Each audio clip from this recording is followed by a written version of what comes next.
de reparación de la hernia inguinocrural sigmoide a cargo del doctor Guillermo Reyes Obando, que también es un ex residente del Hospital Almenara. Tuvo un pequeño periplo por otros hospitales, el Hospital de la Red Sabogal, y otra vez está con nosotros como parte asistente del servicio de cirugía de emergencia. Gran experiencia en cirugía abierta y laparoscópica, y el día de hoy nos va a conversar acerca de este tema que es bastante interesante y que no pasa de moda porque, como probablemente él nos mencione, nos puede salvar o puede ser un recurso más ahora en la era laparoscópica, ahora en la era con mallas.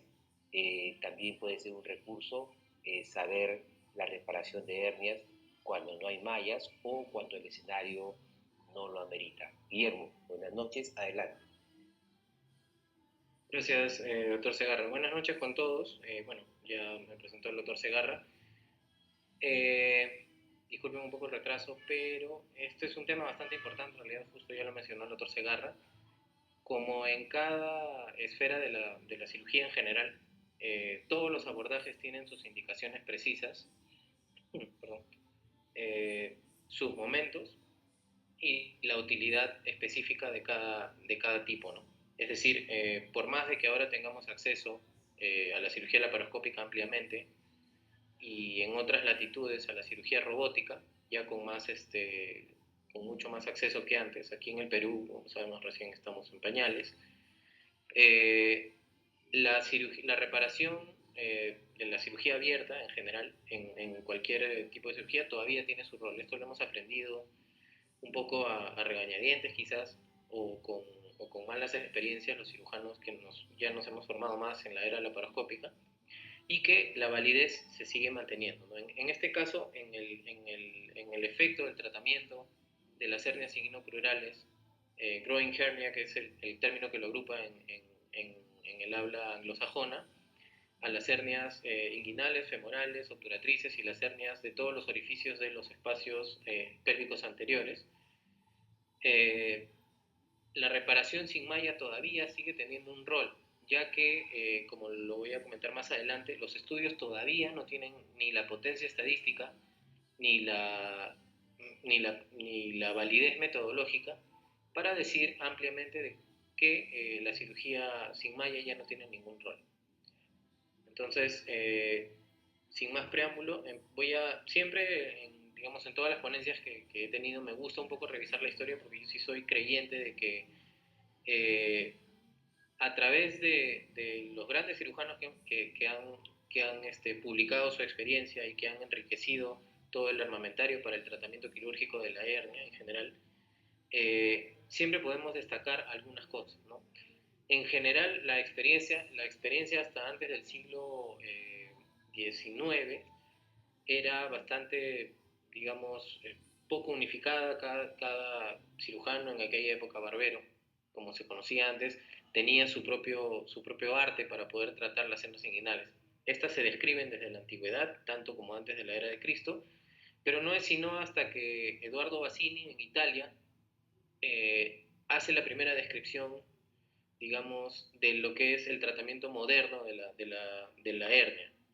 En su descripción, que fue en el año 1887, él la publica ante el concilio de la Academia de Cirujanos de Italia, y fue digamos, una ruptura en lo que era el manejo de las hernias para la época. Tanto así que cirujanos de otras latitudes, tanto como Rusia, principalmente Estados Unidos, y de otras latitudes de Europa, fueron hasta donde tenía su clínica en Padua para poder aprender la técnica de Bassini. Y posteriormente se hicieron las propias modificaciones como todos lo conocemos ahora. Hasta hoy los cirujanos buscamos hacer nuestra propia modificación para poder tener un nombre o una participación en la historia de la cirugía, ¿no?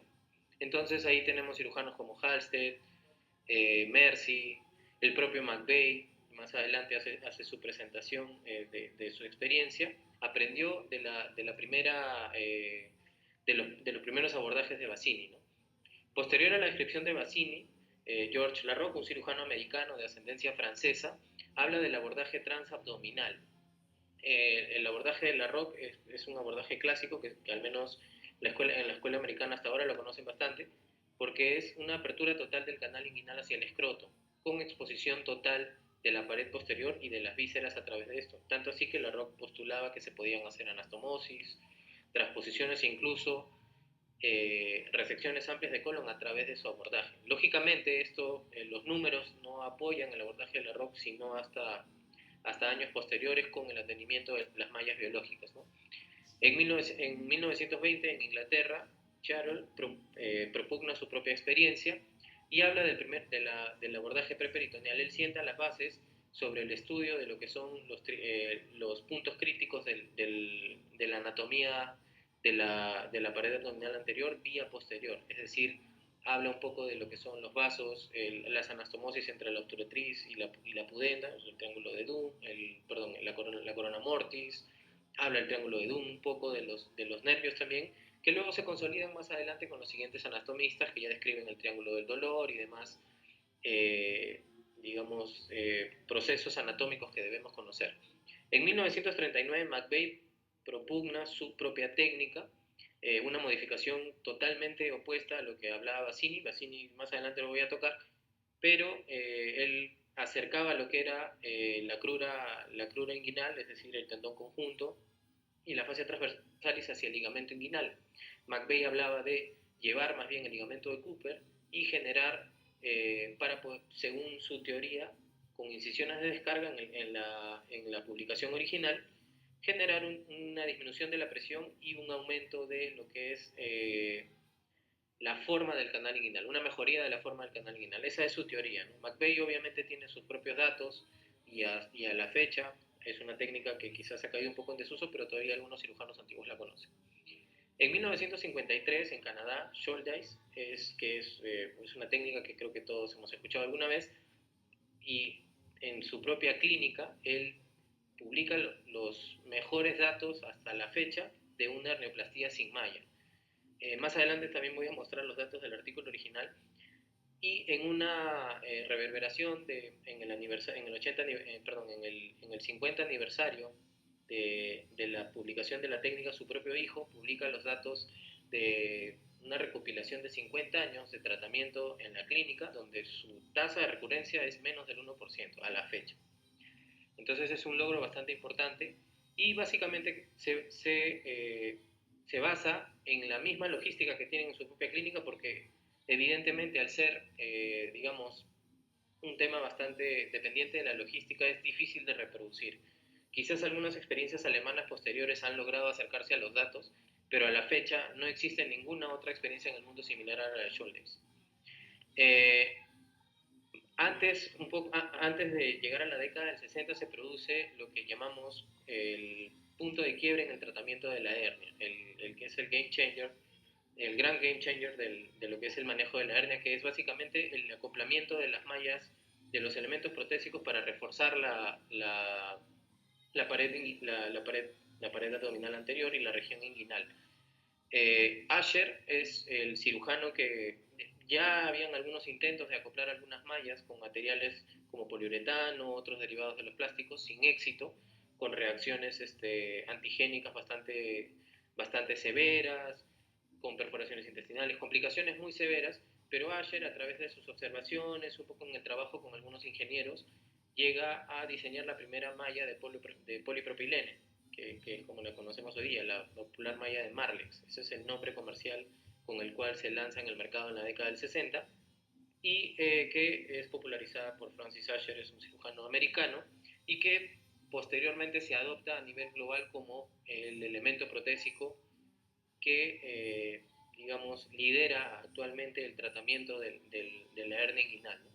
Posteriormente, otros cirujanos como Nyhus, Reeves y las modificaciones de Stoppa hablan del abordaje preperitoneal amplio, la disección de los espacios de Bogros y Retzius, para poder reforzar la pared anterior, generar una mejor reacción inflamatoria y respetar los planos posteriores. Asimismo, le dan otro tipo de abordaje a lo que son las hernias recurrentes. Esto es importante porque, como todos conocemos, la recurrencia de la hernia es una complicación que hace más difícil los subsiguientes intentos de reconstrucción de la pared, por lo cual el abordaje preperitoneal es una solución al ser un abordaje inverso.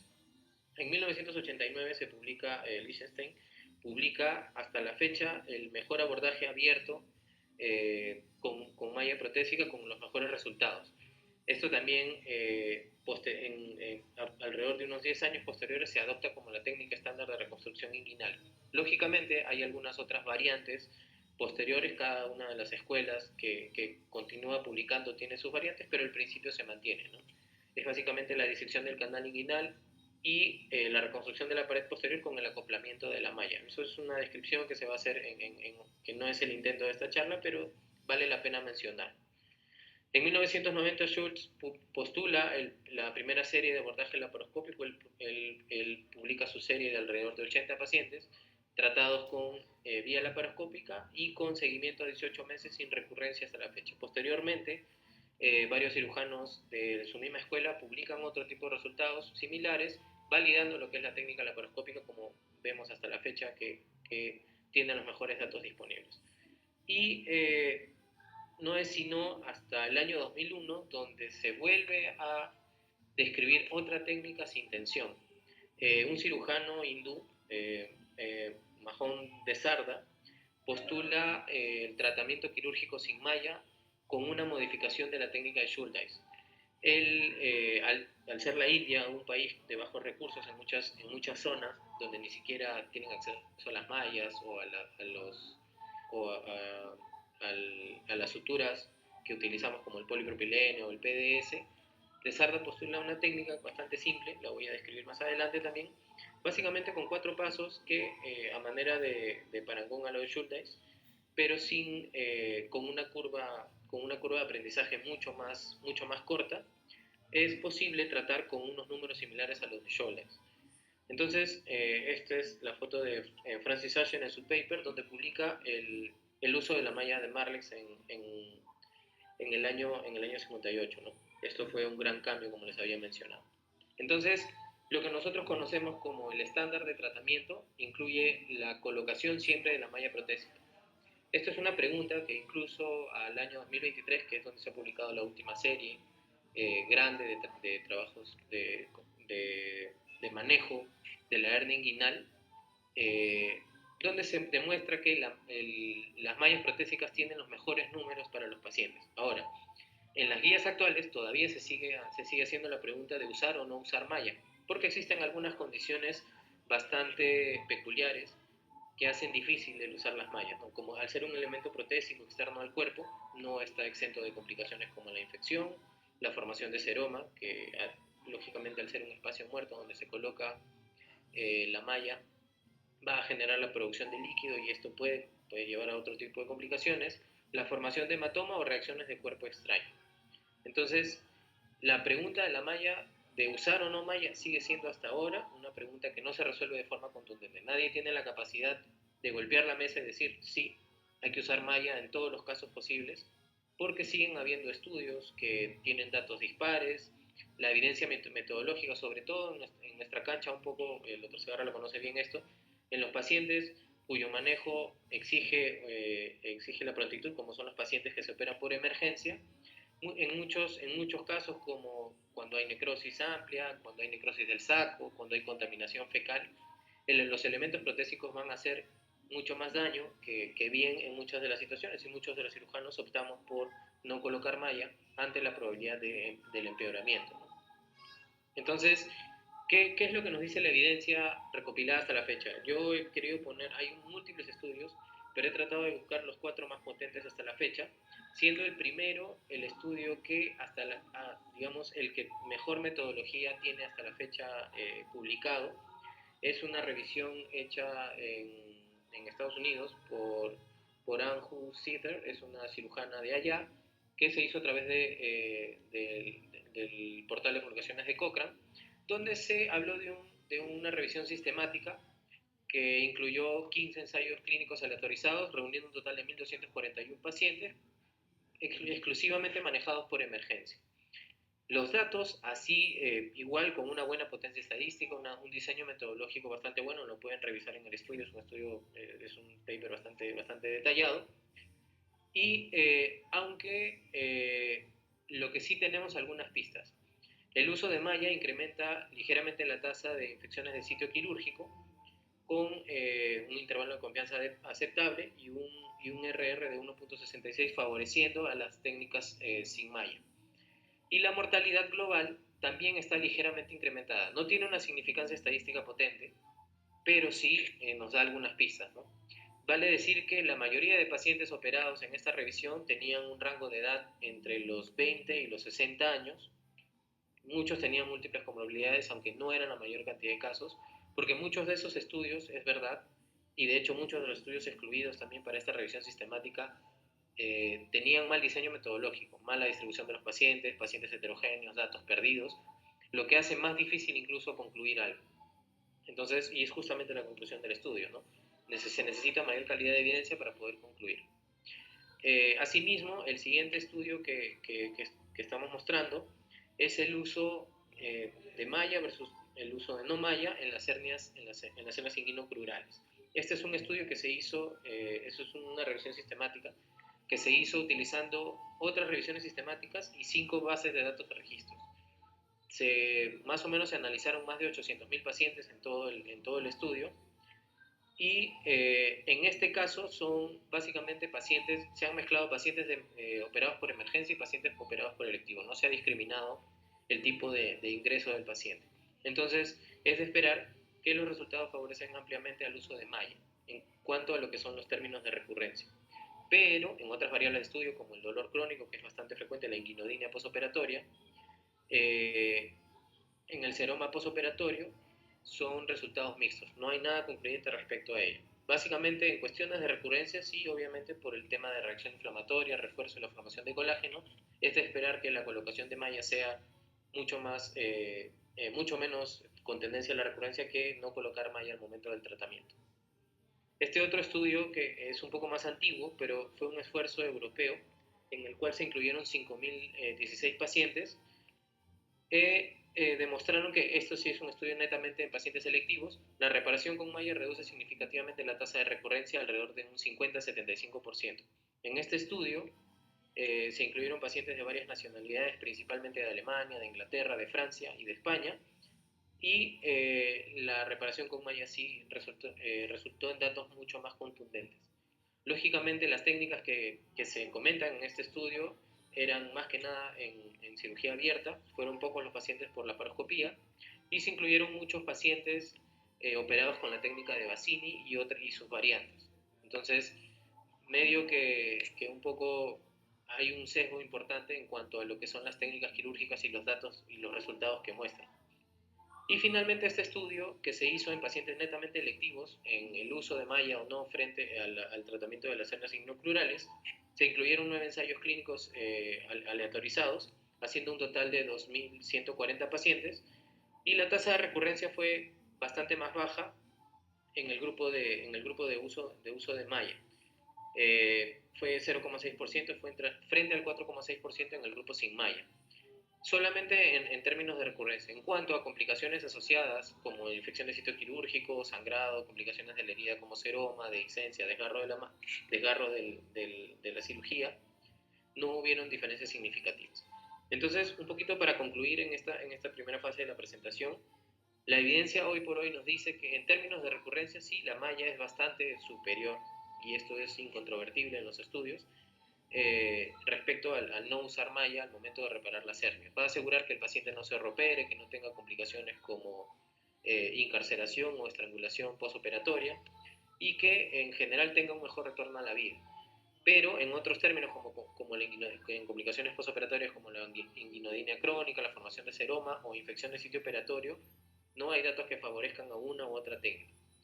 Por tal motivo, esta es la revisión sistemática que les mencionaba, es publicada en Cochrane en el año 2023 y que muestra, como les mencionaba aquí, al menos en la revisión respecto a la infección de sitio quirúrgico, favorece en este gráfico de puntos, favorece más al uso de no malla frente al uso de malla. En el caso de mortalidad es ligeramente superior en el no uso de malla protésica, y en términos de recurrencia sí es incontrovertible que evidentemente en el uso de malla va a ser mucho menor la tasa de recurrencia, ¿no? Entonces, el objetivo de la presentación es mostrar cuándo no colocar malla. Entonces, en todas las guías que se pueden revisar, al momento tenemos básicamente dos guías importantes. Una es la guía de Hernia Search, que es un esfuerzo colaborativo de los europeos, que se publicaron varias ediciones, actualmente está en la tercera edición y se ha publicado en el año 2023, la última modificación, y que tanto en esta guía como en la guía de la de la Sociedad Mundial de Cirugía de Emergencia concluyen en que el uso de malla debe ser considerado siempre que haya un campo quirúrgico contaminado, como les había mencionado al inicio de la presentación, siempre que haya necrosis, perforación o contaminación fecal expresa, cuando haya resecciones intestinales asociadas, aunque esto es algo que se está un poco desmitificando, pero a la fecha no existe ningún dato contundente para decir que sí, que siempre que se haga una resección intestinal se debe colocar malla. Esto es bastante variable y queda un poco a consideración de la escuela. Y cuando no haya material disponible para la reparación, estoy orientado un poco a los países de bajos ingresos, como los países de la India. En algunas latitudes de nuestro país también debe ser difícil conseguir malla, por épocas no debe haber material, entonces es de menester del cirujano conocer este tipo de técnicas para tener una alternativa. Otras indicaciones asociadas al uso de técnicas sin malla deben ser en pacientes seleccionados, es decir, pacientes sin factores de riesgo. Un poco fuera de la presentación, hablando de los factores de riesgo asociados al inguinal, es básicamente pacientes con aumento de la presión intraabdominal, obesos, pacientes gestantes, pacientes con condiciones como cirrosis hepática, insuficiencia cardíaca o insuficiencia renal, y aquellos fumadores son pacientes en los cuales sí o sí se tiene que usar malla siempre que se pueda, porque la posibilidad de recurrencia es hasta 4 veces mayor en estos pacientes. Entonces, pacientes seleccionados, centros con alta experiencia y unidades especializadas en manejo de pared compleja, y cuando el paciente no desea malla. Existe una corriente actual a raíz de una serie de publicaciones en Estados Unidos principalmente. Estados Unidos siempre va a ser la tierra de la disidencia y de la desinformación probablemente. Hace unos 10 años empezaron a publicar una serie de estudios en Estados Unidos asociados al uso de elementos protésicos para reparación de piso pélvico, principalmente en cirugías ginecológicas, ¿no? Básicamente prolapso rectal, en incontinencia urinaria, en el tipo de las técnicas, estas sling, que se llama con las mallas que van en forma de péndulo sobre el piso pélvico, con pacientes que sufrían rechazo de la malla se caía en algún momento de la vida de las pacientes, generaba reacción al cuerpo extraño, infecciones urinarias a repetición, trigonitis, que representaba un problema que acrecentaba la incontinencia urinaria al cabo de unos años en las pacientes, y una corriente de pacientes que formaron incluso algunas asociaciones en contra del uso de mallas, y esto se extendió un poco hacia el uso de mallas protésicas en la región inguinal. Lo cierto es que estamos hablando de patologías completamente distintas, con un génesis distinto, una fisiopatología también distinta, y que en el uso de malla, digamos, en los estudios que se han publicado a la fecha, el uso de malla no tiene las mismas complicaciones que en las pacientes en los pacientes que han sido sometidas a procedimientos ginecológicos que tengan que ver con el prolapso. Entonces, se ha generado una corriente de desinformación y hoy en día hay muchos pacientes al menos en Estados Unidos y en otras latitudes, que se oponen al uso de malla. Entonces, eso también es un punto a considerar. Esta es la guía de la Sociedad de Cirugía de Emergencia, donde también se publica las indicaciones que les mencionaba, ¿no? Entonces, en lo que respecta a los pacientes sometidos a procedimientos de emergencia con un campo quirúrgico contaminado, en pacientes con hernias estranguladas, pero que están estables y que tienen asociado necrosis o perforación intestinal, la reparación primaria sin malla, siempre y cuando sean defectos menores a 3 centímetros, es lo recomendado. Cuando excedan los 3 centímetros, la indicación es usar mallas biológicas si es que están disponibles, ¿no? Y si no, se puede incluso terapias de presión negativa. Esto es al menos hasta la última revisión del año 2017. Y en la guía que les había mencionado de la colaboración europea, Hernia Search, ellos sí mencionan los casos que les mencionaba, ¿no? En aquellos pacientes con hernias pequeñas, hernias primarias, que no han sido manoseadas y que no están complicadas, se pueden hacer las técnicas como las técnicas de Schuldeis o de Sarda para poder reparar sin malla con resultados similares. Esto es una indicación bastante que se debe tomar con pinzas porque depende netamente de la experiencia del centro, del cirujano que realiza la cirugía y de los datos que tengan asociados a estas técnicas. Entonces, eh, la reparación inguinal de la hernia sigmoide, en el segundo punto, debe ser estrechamente relacionada a la selección de pacientes. Como había mencionado antes, la selección de pacientes va de la mano con el tipo de paciente que tenemos, el estado nutricional, los factores de riesgo asociados, es decir, si hay condiciones de hipertensión intraabdominal, y aquellos pacientes con otras condiciones como los fumadores pesados que aumentan en mucho la probabilidad de recurrencia. Entonces, la guía europea sí es bastante concisa en mencionar que las dos técnicas aconsejadas principalmente para la reparación sin mallas son la técnica de Schuldeis y la técnica de Desarde.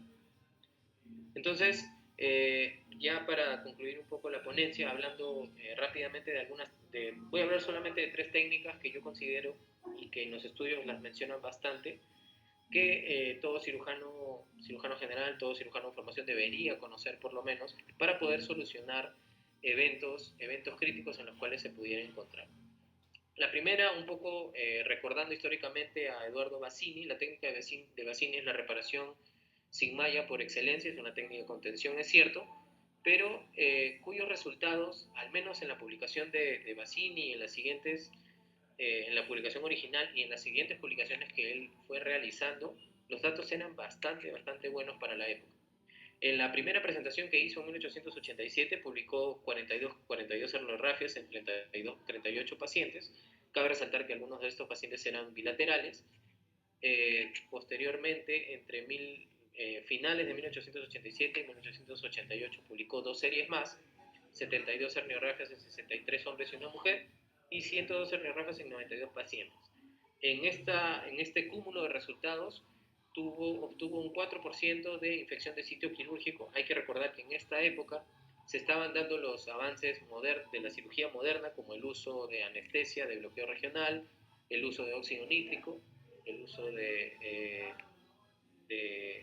otros elementos anestésicos y el uso de las soluciones antisépticas. Lister, unos 20 años antes, había publicado su trabajo, por lo cual esto era unos datos totalmente increíbles para la época. Entonces él obtuvo un 4% de infección de sitio quirúrgico, un 10% de recurrencia en el seguimiento a lo largo de 4 años y medio en 262 pacientes. Para una primera experiencia y para una recopilación de datos en un centro, digamos, fuera del foco de la época, que era Estados Unidos e Inglaterra, los datos son bastante buenos. Entonces, en la técnica original de Bassini, él postulaba la reconstrucción de un neopiso inguinal desde la parte inferior o desde abajo. Es decir, para él, el problema en general era la debilidad total del piso de la cara posterior de la pared abdominal, de la anatomía posterior. Y a partir de ahí, desde este principio se podía reconstruir el espacio inguinal sin mayor problema. Entonces, él propugnaba una sutura de la crura inguinal, de la fascia transversalis, con el tendón conjunto, a manera de 3 capas, hacia el ligamento inguinal para poder sellar y reconstruir la pared posterior. Asimismo, propugnaba también la movilización anterolateral del cordón espermático para poder restablecer la forma, oblicua del canal inguinal. Hay que recordar que en los tratados modernos de cirugía, el canal inguinal, al menos en la anatomía anterior, se ve como un paralelepípedo, es decir, un rectángulo tridimensional. Entonces, la idea de Bassini era reconstruir esa forma para poder mantener la estructura de la región inguinal y tener los mejores resultados posibles. Guillermo, a raíz de Bassini se hicieron distintas modificaciones a lo largo de la historia a manos de Halsted, Mercy, Moloney y McVeigh posteriormente, cuando cambia su abordaje en el uso del ligamento de Cooper, que lo hace básicamente el padre de las hernias, del manejo de la hernia moderna. Entonces, posteriormente, en publicaciones ya a lo largo de los siguientes 100 años, un grupo de alemanes liderados por Matt Tucker publicaron 390 procedimientos comparando la técnica de Bassini versus la técnica de Scholdeis, y en tasa, al menos en problemas de recurrencia, ellos sí reportaban un 21,6% frente al 2,6% a lo largo de 48 meses de seguimiento comparando estas dos técnicas. Los datos son bastante ya bastante opuestos a lo que publicó Bassini, posiblemente atribuido, y esto se ha escrito ampliamente, al menos en los 30 años previos, en que se han perdido muchos de los postulados originales de Bassini a raíz de las modificaciones, como el uso de distintos materiales protésicos, otro tipo de suturas, que hacen un poco variar los datos. Hasta qué punto es difícil de decirlo, pero se puede inferir eh, este tipo de conclusiones haciéndolo ya un poco en desuso la técnica de Bassini. Y Mittelstadt en 1999 reportó 136 pacientes repartidos en tres bloques entre la técnica de Bassini, McVeigh y Scholdeis, con un seguimiento igual a 4 años. Las tasas de recurrencia fueron 35.7% para Bassini, 23.7% para McVeigh y 8.5% para Schuldeis. Este es un estudio aleatorizado portugués, bastante bueno para la época, donde demostraron también que las tasas de recurrencia fueron altas. No estoy poniendo las otras complicaciones porque en ambos casos no hubo significancia estadística, y es para que tengan una idea, ¿no? En este gráfico, ahí está la foto de Eduardo Bassini para que lo conozcan quienes no lo han visto nunca. Eh, Él hablaba la reparación posterior del piso pélvico, como les mencioné, la movilización del cordón espermático anterior con cuidado, y el cierre de la aponeurosis del oblicuo externo al momento de la salida, con una incisión amplia en todo lo que es el canal inguinal. Entonces, un poco para conocerlo, hay que conocer este tipo de variantes para poder utilizarlas en el momento, si es que se da el momento, ¿no? En el caso de la técnica de Schuldeis, que es una técnica difícil de reproducir, tiene una curva de aprendizaje bastante amplia. Edward Earl Schuldeis publica su experiencia desde Ontario, Canadá, en 272 pacientes operados en su centro entre 1930 y 1944. En posteriores estudios, un estudio que publica uno de sus alumnos, en 17 años de seguimiento, su recurrencia total fue de 0,6% en toda la población de estudio. Básicamente, la técnica de Schuldeis, aunque decir básicamente es reducirla y minimizar lo que significa aprender este tipo de técnicas, hay cuatro maniobras básicas que se deben seguir, o cuatro pasos básicos. El primero es la identificación y preservación de la inervación inguinal. Esto exige una disección amplia y bastante cuidadosa, respetando la vasculatura, respetando el nervio inguinal, el génito plural y las ramas subsidiarias, para poder tener una idea de toda la anatomía. La incisión asociada a Schuldeis es alrededor de 10 centímetros, que incluye el uso de retractores ampliamente para poder disecar todo el espacio de Retzius, llegando hasta el Bowers. Posteriormente, el segundo paso es la resección completa del cremaster. Hay una teoría de que el cremaster genera más fibrosis de la que se quisiera y podría generar retracción y atrofia del cordón espermático a futuro, por lo cual ellos recomiendan una resección de cremaster adicionalmente para poder dejar un muñón donde fijar uno de los planos. El tercer punto consiste en la exposición anatómica de toda la pared posterior y sitios posibles de hernia, es decir, toda la pared lateral, la pared medial y anterior, y el orificio femoral asociado también al canal del obturador. Entonces, en este caso, ellos hablan bastante de que toda su experiencia han encontrado una tasa de alrededor de entre 2 y 3% de hernias perdidas, o hernia olvidada, como algún cirujano pudo haber mencionado alguna vez en nuestro servicio. Pero que este tipo de hernias usualmente pueden originar complicaciones o incluso ser tributarias de recurrencia, al menos así lo concluyen en el estudio de Schuldeis, y que el último punto es en reparación en dos capas de la fascia transversal y con sutura corrida monofilamento, y asociado también a dos capas posteriores de lo que es la aponeurosis del oblicuo mayor. Ellos usan usualmente polipropilene 0 para hernias primarias, y en algunos casos, cuando son recurrentes, en los pocos casos que han reportado, usan sutura más delgada como un propilene 2 ceros. Entonces, Edward Schuldeis, estos son los cuatro pasos básicos que les mencionaba. El primero es exponer la anatomía, preservar la inervación y la vasculatura. Después, la amplia disección, exponer todos los planos, buscar otro tipo de hernias, y finalmente la rafía de los planos en dos capas por segmento de aponeurosis, para poder reforzar y reparar el canal inguinal. Es una técnica difícil, si uno lo comenta suena fácil, pero en la práctica es totalmente difícil de reproducir, y los estudios lo demuestran. Esta es la curva de recurrencia entre 1945 y 2001. Esto fue publicado por Edward Shouldice hijo, el hijo de Shouldice, que recopiló toda la data desde 1945 hasta 2001. Su tasa de recurrencia acumulada es 0,8%. Entonces ellos se preocupan por mantener la excelencia, la logística y el prestigio de su hospital, minimizando principalmente el outcome más estudiado a nivel de los estudios, que es la recurrencia. Y en las series, como habíamos visto, ellos encontraron, lo que le quería mencionar también, es que las hernias ocultas eran alrededor del 15% en las operaciones que han tenido en una serie de 10 años.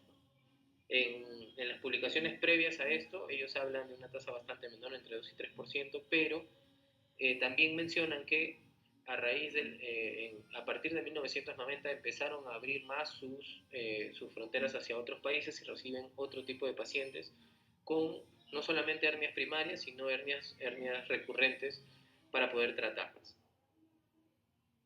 Y finalmente quiero terminar con la técnica de Sarda. Es una técnica que no, al menos no se escucha mucho en distintas ponencias, pero es bastante popular desde el año 2001, al menos en Europa y en buena parte de Asia.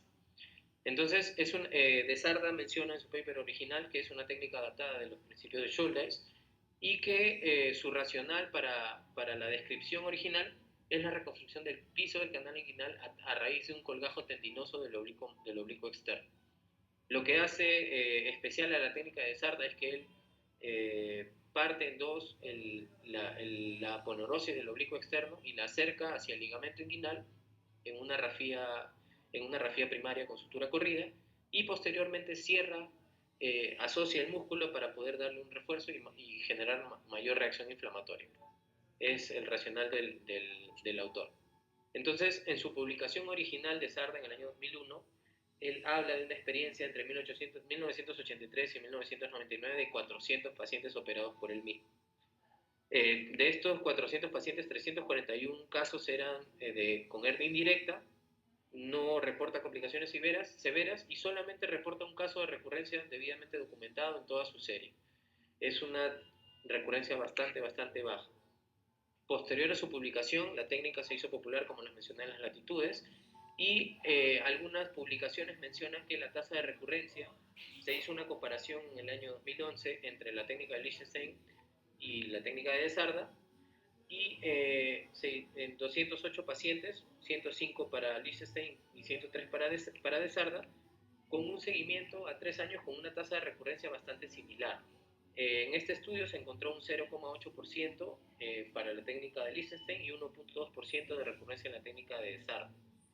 En el caso de dolor crónico, la técnica de Sarda tuvo un poco más de incidencia de dolor crónico, de prevalencia de dolor crónico, perdón, hasta 4,8%, pero en el análisis estadístico esto no fue significativo. En el caso de retorno a la vida diaria, algunos estudios actuales, hay un estudio en el año 2015 que lo compararon con la técnica TAP laparoscópica, y el retorno a la vida diaria era bastante similar. Los días de hospitalización eran 1,2 y 1,8 para la laparoscópica y de Sarda respectivamente, y en el caso de complicaciones no se reportaron complicaciones severas y las complicaciones favorecían a la técnica de Sarda, sin significancia estadística. En el caso de Sarda, como había mencionado, hay menor producción de seroma, hematoma y infección de sitio quirúrgico. El cirujano que está aquí a la derecha es Mohan de Sarda, y estos son sus principios de la técnica, como les mencionaba. Él hace un colgajo de avance en la sección de la aponeurosis del oblicuo externo, lo acerca hacia el ligamento inguinal, generando un nuevo piso, una reconstrucción del piso a raíz de un colgajo, y luego sutura el músculo hacia el colgajo resecado. Él lo hace básicamente a manera de una incisión de descarga, y el músculo lo acerca para aumentar la fuerza tensil de la pared posterior. Posteriormente lateraliza el cordón espermático, y finalmente cierra la aponeurosis del oblicuo mayor de forma corrida como una neoplastia